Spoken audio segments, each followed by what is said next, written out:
많은 현대인들에게는 그런 강박이 있습니다. 남들에게 뒤처지면 안 된다. 현대인들은 이 강박 때문에 남들만큼, 아니, 남들보다 더 열심히 사는 것 자체에 의미를 부여하고 살아갑니다.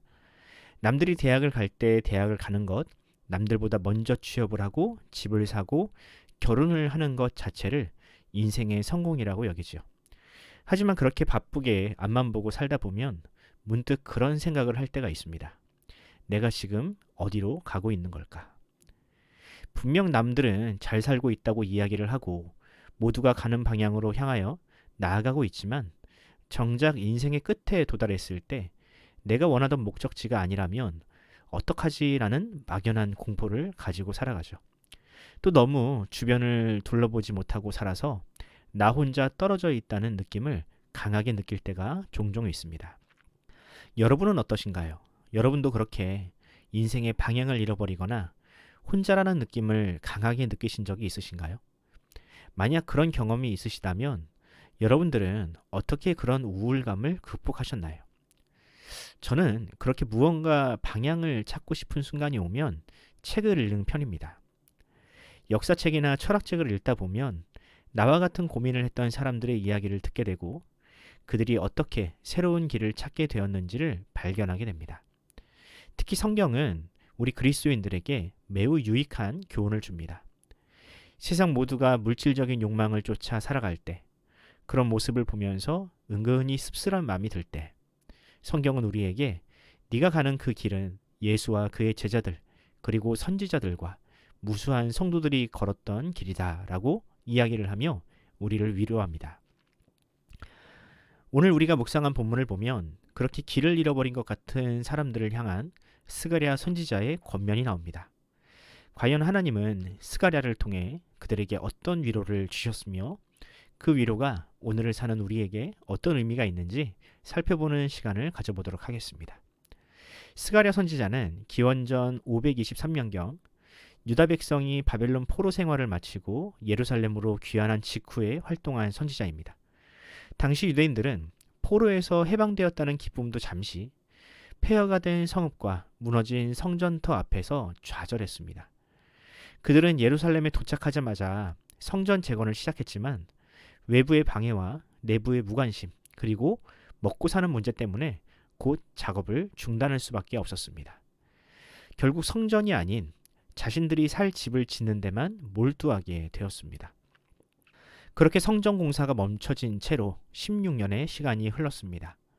이 16년의 시간 동안 유대인들에게 있던 열정은 온데간데 없이 사라졌습니다. 화려했던 바벨론을 떠나 가나안 땅으로 돌아올 때까지만 해도 불타는 열정으로 무엇이든 할 수 있을 것 같았지만 번번이 자신들의 뜻이 좌절되자 맥이 풀려버린 것입니다. 그렇게 그들은 하나님과 멀어져 이방인과 다를 바 없는 하루하루를 보내게 되었습니다. 이런 그들에게 하나님은 스가랴를 통해 이렇게 말씀하십니다. 본문 3절입니다. 그러므로 너는 그들에게 말하기를 만군의 여호와께서 이처럼 이르시되 너희는 내게로 돌아오라 만군의 여호와의 말이니라. 그리하면 내가 너희에게로 돌아가리라 만군의 여호와의 말이니라. 하나님은 유대인들에게 돌아오라고 말씀하십니다. 비록 그들의 몸은 바벨론에서 예루살렘으로 돌아왔지만 그것만으로는 충분하지 않다는 뜻입니다. 그들의 영혼의 방향성, 인생의 방향성까지 완전히 하나님께로 돌이키라는 뜻입니다. 이것을 두 글자로 요약하면 무엇인가요? 네, 바로 회개입니다. 회개는 단지 외형적인 변화가 아닙니다. 그 사람의 소속이 바뀌거나 교회에서 예배를 드리는 차원 이상의 것입니다. 참된 회개란 그 사람의 삶 전체에 인생의 방향성까지도 완전히 바뀌는 것. 하나님은 바로 그런 회개를 기대하십니다. 이어서 하나님은 4절과 5절을 통해 역사를 통해 참된 회개란 무엇인지 보다 구체적으로 보여주십니다. 하나님은 유대인들의 조상들, 즉 북이스라엘과 남유다의 역사를 들려주시며 비록 그들이 하나님께 택함 받은 백성이었지만 회개하지 않고 이방인과 같이 되었을 때 어떤 심판을 받았는지를 들려주십니다. 더 나아가서 지금 너희들이 가는 그 길은 너희들의 조상들이 갔던 길, 그 끝에는 반드시 멸망이 기다리고 있는 그 길이라고 경고하시죠. 저는 이 말씀을 묵상하면서 이 말씀이 오늘을 사는 우리에게도 너무나 적절한 말씀이라는 생각을 하게 되었습니다. 사실 민족이 다르고 시대만 다를 뿐 우리는 스가랴 시대의 유대인들과 크게 다르지 않습니다. 바벨론의 화려한 문명에 익숙했던 그들처럼 우리도 풍요가 익숙한 세대입니다. 우리도 그들처럼 세상의 가치관을 먼저 접했던 사람들이고 실패하고 좌절하는 것에 익숙하지 않은 사람들입니다. 신앙적으로도 마찬가지입니다. 성전을 짓는 일에만 목을 맬 뿐 왜 성전을 지어야 하는지 몰랐던 그들처럼 우리도 교회를 그저 다닐 뿐 하나님과 동행하는 삶이 무엇인지에 대해서 심각하게 고민하지 않습니다. 그저 신앙생활을 하는 것이 이 땅에서 나의 삶에 도움이 되지 않을까라는 막연한 기대감만이 있을 뿐입니다.